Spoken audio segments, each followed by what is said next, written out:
à tous. Aujourd'hui, je suis avec l'étiquette. Allô? Parfait. Naturel, mais j'assume. Quand il avait 12 ans, il avait déjà compris que vous êtes un artiste à 12 ans. Oui. Oui? Même avant, quand j'avais, je sais pas, 6-8 ans, Cool. je faisais semblant de pleurer pour voir si mes parents allaient y croire. Et quand ils arrivaient, j'étais contente de leur dire « Ah, je joue bien la comédie ». C'est génial. Il y a ça. 10 ans, là, je me souviens avoir créé une petite pièce de théâtre de 10-15 minutes, là, 3 personnages, puis j'avais forcé toute ma famille à regarder. Alors, tu l'as créé avec. Tu étais. Ah non, c'était... tout seul, là, disons. Oui, ben, moi, Ouais. je m'amuse, là, comme une enfant de 10 ans, là, mais avec le théâtre, déjà. Qu'est-ce qui s'est passé? C'était naturel, l'école t'a toujours aidé à un certain moment. Ça, c'est Ouais. intéressant à savoir. Je me suis aidée, j'ai envie de dire, c'est moi qui suis allée chercher là où je devais aller chercher les choses, comme c'est pas l'école traditionnelle qui va encourager cela, il peut y avoir des options là, mais après c'est à nous à aller chercher. Il m'a raconté d'un prof, d'un coach qui l'a un peu aidé. Certains artistes m'ont dit qu'à un certain moment, non, j'étais un peu dans mon moment dark, teenager, donc je ne parlais plus à les profs, je ne faisais pas. À un certain moment, ça arrivait. Est-ce qu'il y a des moments comme ça, ou des moments que quelqu'un t'a aidé, ou vice-versa? Je dirais que j'ai de la gratitude pour chacun de mes profs. Comme je me suis vraiment mise à fond dans le théâtre quand j'avais 14 ans, vraiment pour de vrai. J'ai toujours eu un lien avec chacun de mes profs de théâtre qui, encore aujourd'hui, certains sont à la retraite, là, j'ai encore des liens avec eux. Et quand je vais jouer mon spectacle en Belgique, j'espère manifester le plus de mes anciens professeurs dans mon public. Puis, ils m'ont tous vraiment fait évoluer, y avoir des prises de conscience, autant au niveau artistique que personnel. Maman. Et là, tu veux participer aussi. Est-ce que, par contre, c'est quoi les passages? C'était tout un passage naturel aujourd'hui à les performances ou pas? Up and down. Il y a Ouais. eu quand même des montagnes russes, puis le théâtre peut venir mettre en valeur nos ombres également.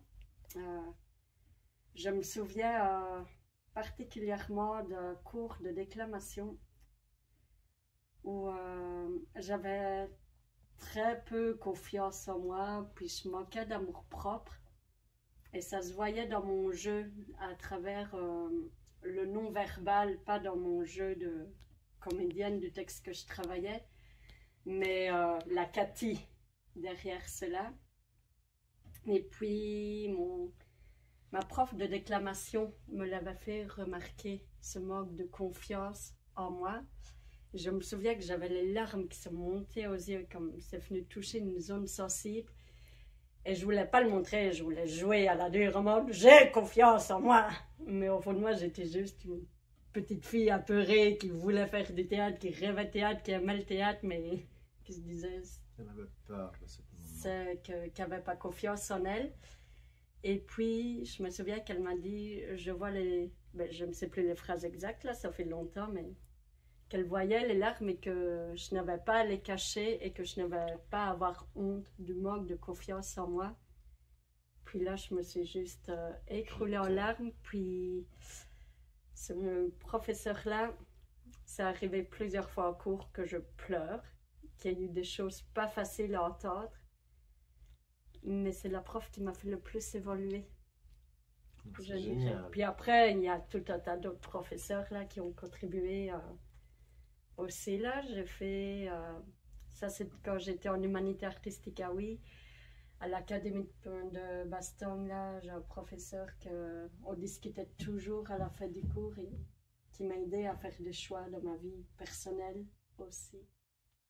Donc aujourd'hui, tu es un profil, un mentor, come on dit, un exemple à suivre. C'est un peu ça que moi je pense que tu es devenu. C'est fort, mais c'est fort, j'ai compris. Je vais apprendre à recevoir et accueillir. Ok, c'est fort, mais c'est un peu ça. Donc, c'est sûr qu'il y a des personnes qui vont avoir ça, qui vont dire, ok, mais comment qu'on devienne un artiste pro, qu'il peut gagner ça, donc... Ben, moi, il y a quelque chose que j'adore dire, c'est un peu mon dicton personnel, là, que mes échecs du passé m'ont créé mes opportunités d'aujourd'hui. Parce que moi, je rêvais de faire une école de théâtre, je rêvais de rentrer dans un conservatoire. J'ai tenté plusieurs examens d'entrée. Je me suis toujours, donc en Belgique, j'ai toujours été recalée à cause de ma voix. Comme on est carré, il faut une voix pure. Puis moi, j'ai une diction qui sort de l'ordinaire, puis disons-le clairement, je ne rentre pas dans le moule. J'ai dû faire un grand deuil, donc quand j'avais 19-21 ans. Et c'est ce qui fait que j'ai eu des plans B dans ma vie. Et au final, cette succession de plans B, ça m'a amené à voyager.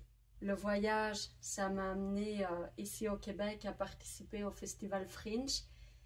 Et le Festival Fringe m'a créé l'opportunité de créer mon spectacle qui vient de moi, de mon cœur, sans que j'aille été moulée par une école. Après, je ne veux pas dire que c'est mauvais là ce qu'on enseigne dans les écoles, pas du tout, mais il y a quand même un côté, en tout cas en Belgique, où on te casse pour te reconstruire. Puis moi, j'ai dû me construire par moi-même, et si j'avais été acceptée dans une école de théâtre, je pense que j'aurais peut-être pas commencé à voyager. Et si je n'avais pas commencé à voyager, Au cœur du Lotus n'existerait peut-être pas aujourd'hui, parce que ce spectacle-là, c'est... Oui, c'est ma passion du théâtre, mais c'est également tout mon cheminement. Et le plus gros cheminement que j'ai fait dans ma vie, c'est ce que j'ai vécu les années après avoir vécu l'échec des examens d'entrée. Donc, pour moi, c'est une porte qui s'est fermée, mais qui m'a ouvert beaucoup d'autres portes. Et ce qui a été l'un des plus grands deuils de ma vie, j'ai mis des mois à m'en remettre. Ben, aujourd'hui, j'ai une profonde gratitude d'avoir raté mes examens d'entrée. C'est ce qui me mène ici aujourd'hui. Ben, moi, je suis très content qu'elle t'en pas prêt, parce que moi aussi, personnellement... merci de m'avoir refusé. Je pense que les cours de Lotus, le monde entier a besoin de les voir. Et donc, que cet échec il t'a donné une énergie incroyable pour créer ça. Et je pense que, tu sais, mon spectacle, d'un point de vue, sans me sous-estimer, là, comme j'ai vraiment, c'est ma plus grande fierté, moi, ce spectacle-là. Mais j'ai peut-être pas la qualité de jeu d'un comédienne qui sort d'une école.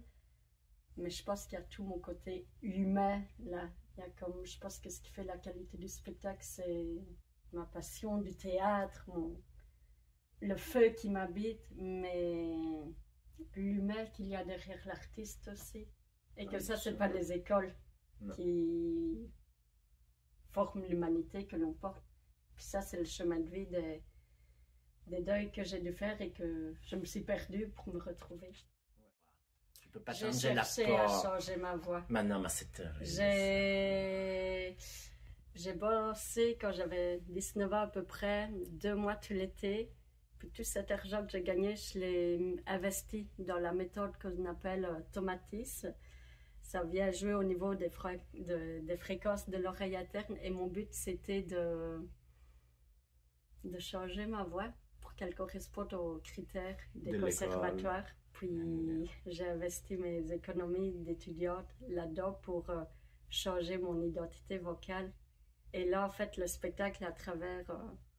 il y a une scène là, la scène finale où je chante. J'ai vraiment dû me libérer de la honte de ma voix, la peur du jugement. C'est comme j'ai vécu beaucoup d'humiliation aussi avec ma voix, des moqueries. Au primaire, au secondaire, vraiment une quantité de choses phénoménales. Et là, ben, je suis encore dans ce processus-là j'ai reconnecté à ma voix et bon, on parlait tantôt de ma photo du fuck you, là, des spectacles, mais là, j'ai envie de dire fuck you, je la changerai pas, ma voix, c'est mon identité, exactement. là. Puis, ouais, ça a été un gros processus, là, et qui me fait encore vivre un processus où je reconnecte encore de plus en plus avec ma voix, mais... Je voudrais donner, on l'a fini comme ça parce que c'est devenu vraiment fort comme un conseil, mais est-ce que tu voudrais donner quelques conseils ou les meilleurs conseils que tu voudrais donner à toi-même ou à des autres jeunes ou des autres personnes qui veulent aller vers le théâtre ou vers les disciplines artistiques? Mon conseil à moi-même, je dirais que là, c'est d'accueillir et de recevoir complètement tout ce qu'on me nomme. J'ai encore beaucoup de mal. Si on me dit t'as l'œil mosse, t'as créé un spectacle professionnel, il y a comme une partie de moi qui me dit mollo, là, c'est des grands termes, là, c'est. Oui, je l'aime mon spectacle, j'en suis fière, mais de là à dire tout ça, mais si le public le dit, puis tout le monde le dit, donc là, c'est juste à moi. D'accepter les compliments. Oui, tout recevoir pleinement, ça vient faire remonter des anciennes croyances limitantes. Et puis là, je suis en train de faire. Je ne peux pas continuer à te faire des compliments. En dehors du podcast. En dehors du podcast, ok. Donc, aujourd'hui. Je reprends. Non, je reprends. Donc, aujourd'hui, en tous les cas, toi, ce spectacle qui est plein de succès. On le prend, c'est comme ça. Des emails privés avec des compliments. Est-ce qu'on va sur moins de 100, plus de 100, on fait comme ça? Non, moins de 100 là, mais... Plus de 90. Donc, donc, toi, Candy, qu'est-ce que tu voulais dire? Ben moi, j'ai juste envie de reprendre ma phrase que mes échecs du passé ont créé mes opportunités d'aujourd'hui. Puis là, on peut mettre dans Google Cathy Lambert, 1er mars 2025. Ok. La situation, mais dans le sens où parfois le chemin pour atteindre ce que tu veux, c'est pas toujours le chemin que tu penses. C'est comme je voulais du théâtre, créer un spectacle, c'est là. Je voulais faire une école de théâtre, ça c'est le chemin. Puis moi, je fais le chemin comme ça là, mais le résultat est que j'y suis. Donc, d'accepter les portes qui se ferment et de conscientiser que même si toi, tu as peut-être bossé pendant des années, c'est ce que j'ai fait pour cette porte-là, vous vous imaginez même pas tout ce que j'ai investi pour entrer dans une école de théâtre, ben, d'accepter que même si tu as mis tout autant ton énergie, ta dévotion et puis que ça se ferme, ben, c'est peut-être le plus beau des cadeaux, là. Donc, de jamais perdre espoir et d'accepter d'aller un peu vers autre chose, parce que c'est peut-être cette autre chose-là qui va t'amener à ton rêve de base et d'une plus belle façon. Comme au final, moi, j'ai décroché du théâtre pour voyager et faire plein d'autres choses. Mais ça m'a fait vivre un voyage à l'intérieur de moi que j'ai ramené ensuite dans le théâtre. Donc c'est ça, les chemins, c'est pas forcément point A, point B. Parfois, c'est toutes les lettres de l'alphabet puis mélangées dans tous les sens. Avec les up and down. Donc c'est ça. Merci beaucoup pour tout ce moment. C'est sûr que les autorités sont en train de dire pendant qu'ils vont écouter ça. C'est cool. Bye.